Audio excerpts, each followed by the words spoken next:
And I'm back. So, yeah. You're not going to recognize any of this. Or me if you're one of the new subscribers to my channel. So all summer, or for a good part of the summer, you may have noticed that I haven't uploaded any videos. Directly after a video that said I would be uploading more videos. I have a perfectly reasonable explanation for that. Yeah, so this place. This is my perfectly reasonable explanation for all that. So, as you may recall, all of the videos that I've ever recorded, in a workshop that is, have been at my dad's house. And, this is not at my dad's house. But, let me allow you to... Okay, since my tongue does not like me today, allow me to show you through my new workspace at my mom's house.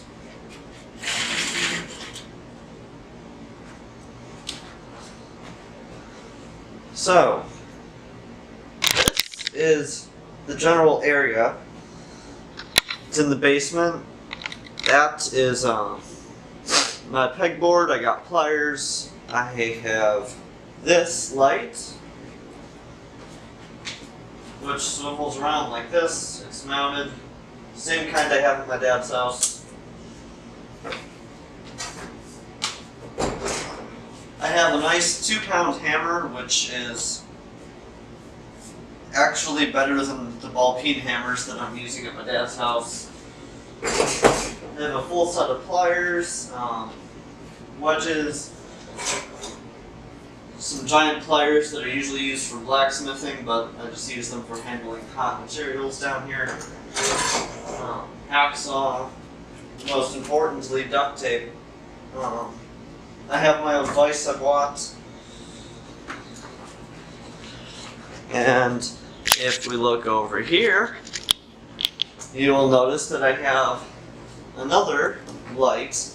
The reason it has tissues over it is so that it diffuses the light so it's not as harsh when I'm working on the grinder. I have my own bench grinder, which is incredibly dirty because I was just using it earlier.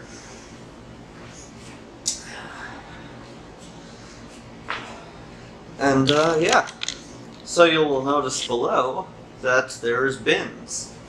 So I have my scrap metal bin, which is basically the same thing as at my dad's house. I have a bunch of scrap metal for things that I'm going to build. I have 1/2-inch plates that I found laying on the ground somewhere. I have 1/4-inch plate that I found laying on the ground somewhere. I have whatever the hell this used to be.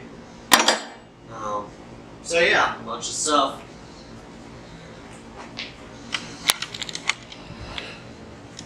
As you can see over here, that is just for wood and other various wooden items.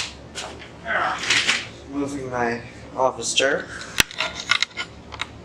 Over here we have the scrap bins, which this is actual scrap. This is old copper. It used to be roof sheeting. Yeah, I forgot exactly what that's called, but that's copper. It's like 3 or 4 pounds. Over here we have a bunch of aluminum. That's a good pound or so. This is how I'm making my money nowadays.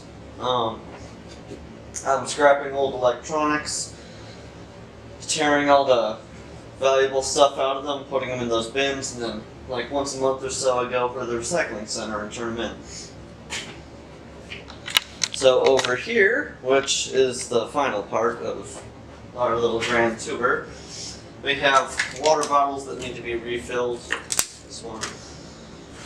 This is like my planning station. We have a bunch of graph paper, which I currently have a schematic on. Have markers, 2 random bouncy balls that I found on the street, which I seem to have an obsession with bouncing. I have 3D graph paper, some more schematics, and a pencil sharpener that I made. I call it a pencil sharpener, other people call it a sharp piece of metal, but you know. And then up here, the LGBT community, and I just took the camera off my tripod. But I guess that works. So, that flag, right there, that one, was bought at the Pride Parade in Seattle, Washington. And as you may know, I do not live anywhere near Washington. I was going there to visit a very, very, very good friend of mine. And it just happened to be Pride Parade there. So I dragged my dad over to Seattle. And I came out to pansexual to him. So yeah, I bought that there. So, as you will notice, these workbenches cannot be bought anywhere. That's because I made them 100% myself. This one, as you can see, you could park a truck on top of these things. They're pretty good. The reason for that is they're made out of reclaimed lumber, which I have some more over here. This is my current project. Taking these beams, which are 2 individual 2x6s nailed together, 5 nails on each end, and then nail, nail, nail, all the way down. So over here, as you can see, these aren't nailed together. It's because I'm prying them apart with a crowbar, and I'm taking the nails out of them, which I have 2 water bottles that I filled with nails. As you can see, that one just fell off. And there's that one. Sorry about the subpar quality of this video. This is one take just to get back into the swing and making videos. So yeah, you should see a lot of videos around here. Focus in again. So yeah. And the last thing, one cool thing, is something I like to call the frog box. So in these window wells, they're not very tightly sealed, so frogs fall into them. I rescued my 8th frog today. I have a little nail box with tape on the bottom. I just put the frogs in there and bring them out to my backyard. So yeah, this has been Alex, and I'm out.